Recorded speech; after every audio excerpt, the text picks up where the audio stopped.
Hey guys, so I have another Ubiquiti product. Inside this box is the Ubiquiti Aggregation switch, known as the USW Aggregation.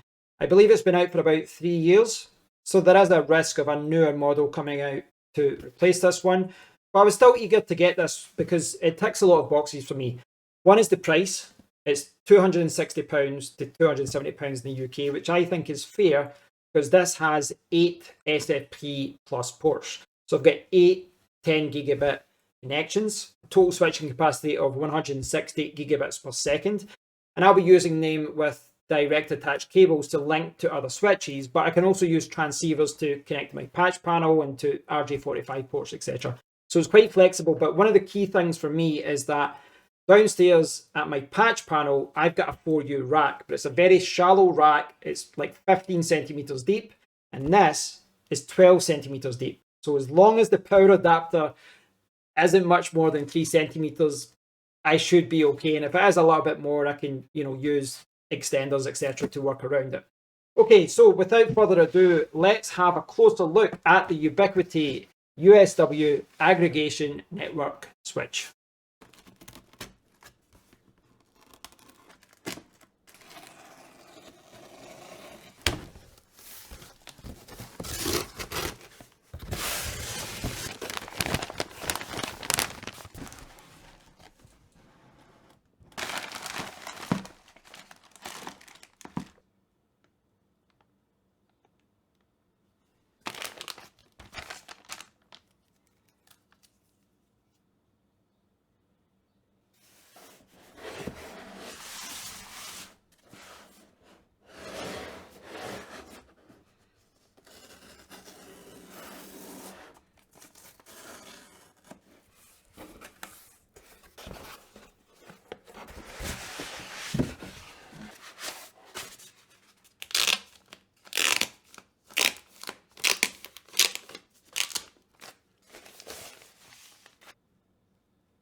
So this is everything that you get in the box with the USW aggregation switch. But before I summarize that, I just want to talk about these 4 cables. So this was not part of the switch. This was just a separate purchase. And you can see that these are Ubiquiti direct attached cables, UACC DAC SFP 10 0.5 meters. So I'm going to be using these to connect the SFP plus ports of the aggregation switch to the Cloud Gateway Fiber, to my MikroTik switch, and any other switches that I get in the future. They only retail, I think, about £13-14, so they're not a big expense. At 0.5 meters, they might be on the long side in some situations, but I can pick up 0.25, 0.3 meter versions in the future if I want to tidy things up. And I do think that these types of things, you buy them once and you'll use them in a lot of different situations. So quite a cheap accessory, but something that will come in useful. So this is everything that you get with the aggregation switch. You get the switch itself, you get a UK plug, and as you saw from the start, this was provided separately, and this is 1 meter long. You get rack ears, which will go at the side here, like that. And then you get the little accessories box. So this obviously isn't an official accessory. They throw this in for people in the UK. And here, the EU plug, the first thing I noticed is that whilst this one is 1 meter, the official cable is 2 meters. So this one is a lot longer, 2 meters, it's twice the length, and that's a little bit frustrating for those of us in the UK that's just been given a 1 meter cable. In my situation, I've tested it, 1 meter is enough, but I actually would have liked 2 meters just for flexibility in the future. But you do get an EU cable there, you get the manual, which is kind of pointless, there's nothing in there, and you get rack nuts. This is for securing it with the rack ears. So that's everything that you get in the box. So this is the Ubiquiti USW Aggregation switch, and my first impression of it is that yes, it is shallow, 12 centimeters deep, which is quite shallow for a switch of this type, but it does have a lot of weight to it. It's quite deceiving. It weighs 2.6 kilograms, and that goes up to 2.7 kilograms when you add the rack ears. I like the design. Some people might not like it, but I like the kind of minimalistic design of this. You can see these kind of like little hexagon designs on the base.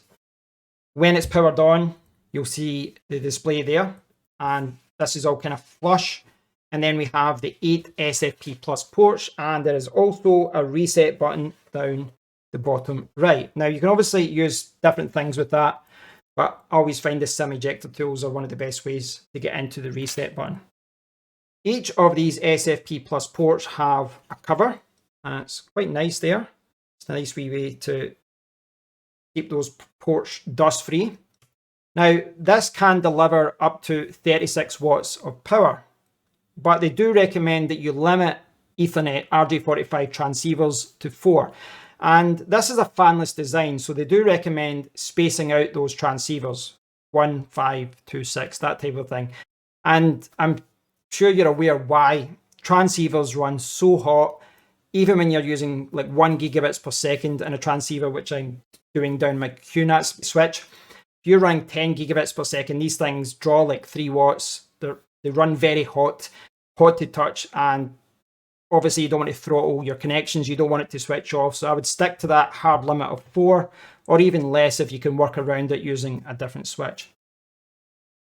Nothing on the sides here apart from the rack ears, and at the back we just have the power adapter there. Now, one thing I did not know when I was buying this was just how deep that cord would be, because I wasn't 100% sure if they put in like a custom power cord or something, but they don't. As I said, in the unboxing you had a 2 meter cable for European connections. They've thrown in a UK standard kettle plug. These things are like £2-3. They're very cheap to buy. But the thing is here is that when you actually measure that, you'll see, if I can do this one-handed, you'll see that that's going to add another 6 or 7 centimeters to this. So yes, this is only 12 centimeters. I've only got 15 centimeters to work with, but when you add the power adapter, we're actually going to go up to about 18 or 19 centimeters. And by that, what I mean is that I've got a very shallow rack, but if it's the power cord, if you can imagine, is going to be like that. And, you know, we're going to be about 18 or 19 centimeters like that.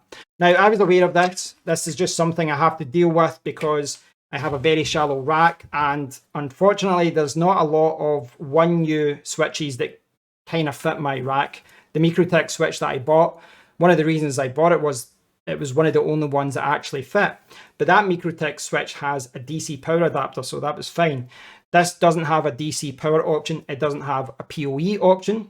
I'm not sure why. That's a little bit annoying actually, because you could have used PoE. But we do have a standard plug here that's going to add some depth to the back. So what I need to do is, you know, buy some rack extenders to make sure that this fits into my own setup. Before I took the USW aggregation switch down to my rack, I attached the provided rack ears using the screws that are included in the package. This is a simple step to perform. All you have to do is secure the ears using 4 screws on each side. After confirming that the switch does not fit my shallow rack due to the power adapter, I had a look on Amazon and found some rack extenders that would give me the extra room at the back that I needed. However, I decided to resolve this problem a different way, purchasing a C13 power cable that pointed downwards, not backwards. This felt like a better approach as it meant that the USW aggregation switch would not be sticking a few inches out of my rack. I'm pleased to say that this solution worked perfectly, and the switch now sits flush on my shallow rack. As soon as the USW aggregation switch had initialized, the Ubiquiti app showed that a new device had been found. Clicking on the Adopt button began the process of adopting the switch into my Unifi network. If you prefer, you can perform this step by accessing your Unifi dashboard from your browser. Once you're set up, I encourage you to have a look at the 1.3-inch touchscreen display. This is a feature that many people don't seem to care about, but I think it looks great, as I appreciate the fact that it lets me see information such as the status of ports, current throughput, system resources, and more. One of the first mistakes I made during the configuration process was connecting the USW aggregation switch to my MikroTik switch using direct attached cables before I had configured the ports for link aggregation. This resulted in my new Ubiquiti switch showing as offline, so I had to reset the switch and go through the installation process again.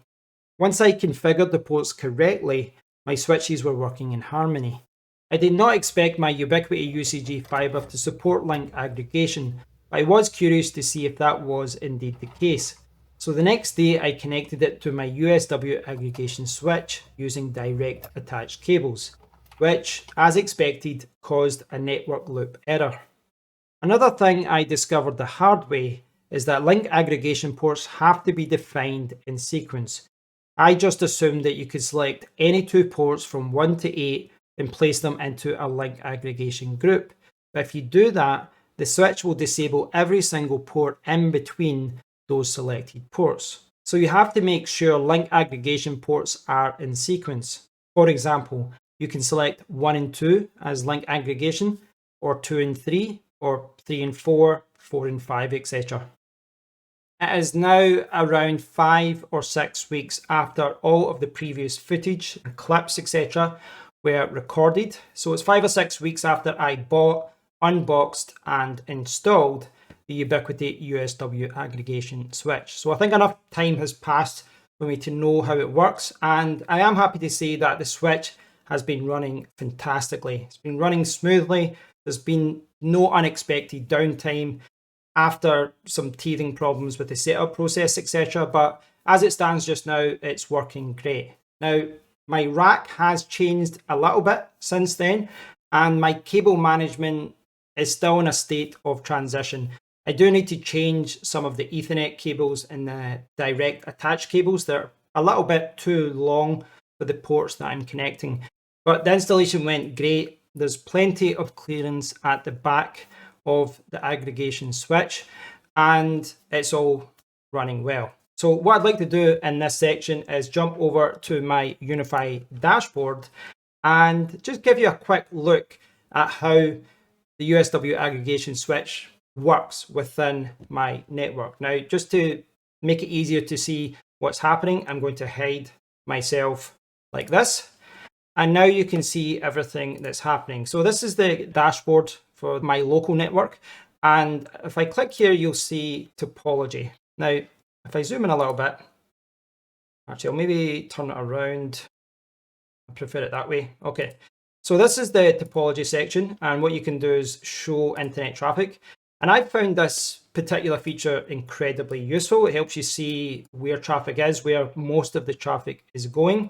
Now, one thing to note about this is that when I initially bought the switch, this was not showing things correctly. And what I mean by that is that lots of these devices were being showed as connecting directly to my UCG Fiber. So it was showing a lot of devices connected to the UCG Fiber instead of the USW aggregation switch. But the latest update has fixed that. And you can see that everything, every single bit of bandwidth going through my whole network is going through the USW aggregation. So that's quite good. These figures here are not correct, as you can see, because you can see, for example, down the pipeline, we've got like 8.7410 megabits per second. This does not appear to be correct. So there are a few things like that they do have to fix, but you can see how the switch is kind of integrated into my network. If you look at the Unifi devices section, you'll see what I've got. I've got the UCG Fiber, I've got the USW Aggregation. And my latest addition is the USW Flex 2.5G 5-port little switch. So that's my latest addition. I got that about 3 or 4 weeks ago. What I'd like to do just now is just connect to the USW aggregation. But you can see here that the throughput, the download and upload is correct here. It's not in the topology section, but here it is showing everything working okay, showing connected devices, etc.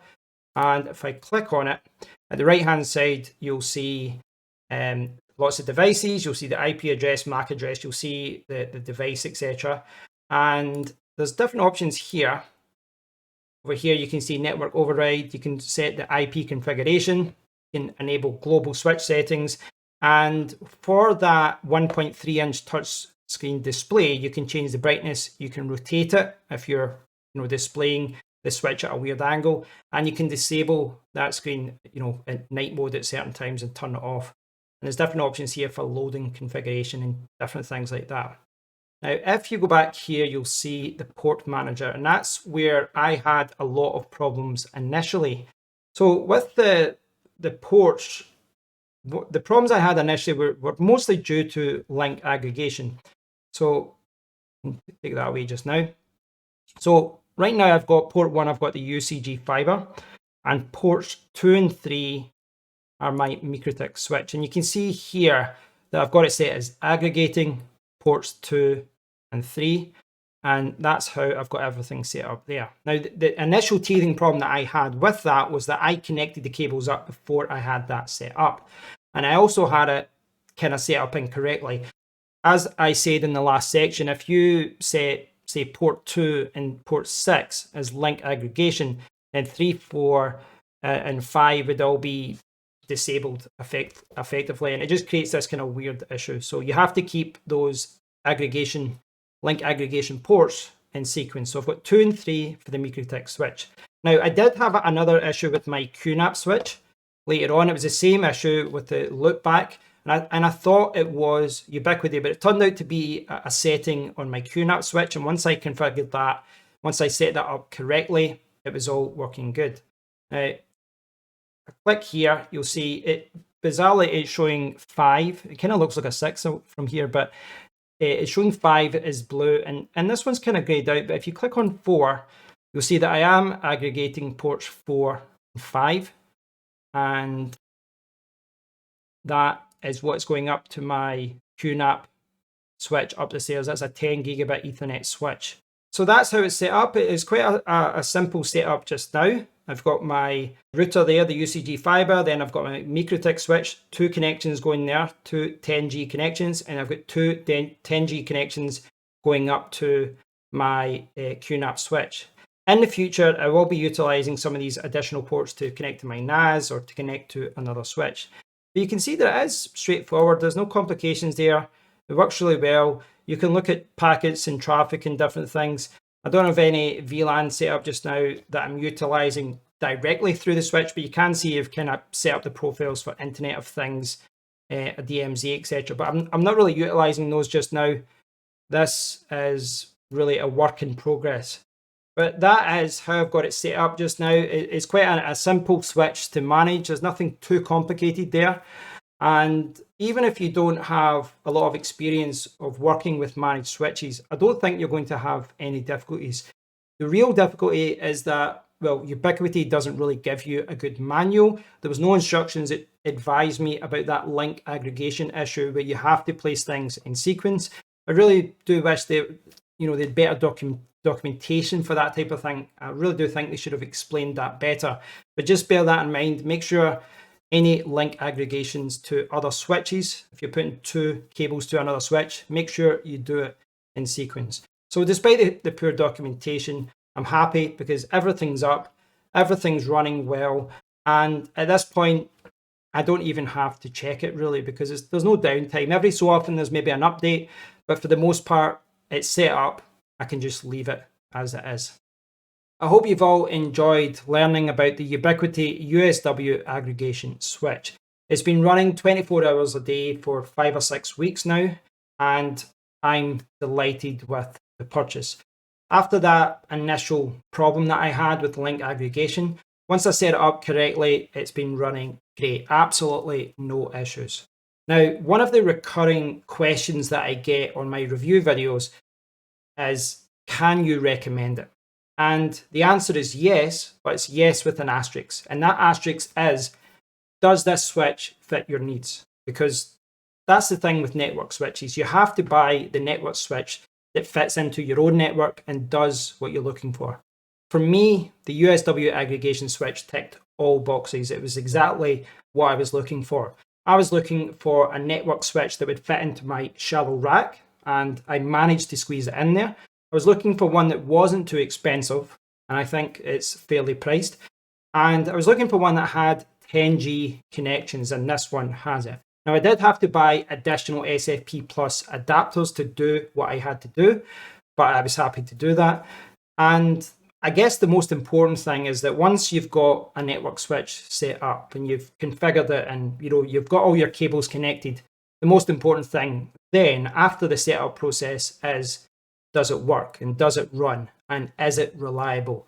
And I've not had any unexpected downtime. The only time it's been down is for updates, whenever I've updated the firmware.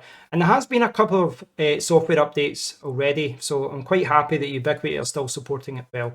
So from my perspective, I'm delighted with the purchase because it was exactly what I was looking for.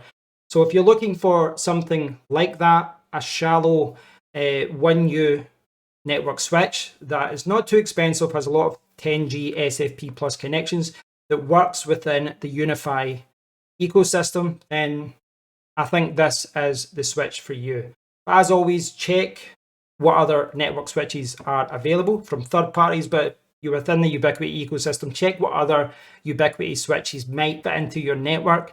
There's no one size fits all here. I do think you have to review what options are available to you. But if this ticks your boxes, if this matches your needs, I can recommend it. It's been great for me.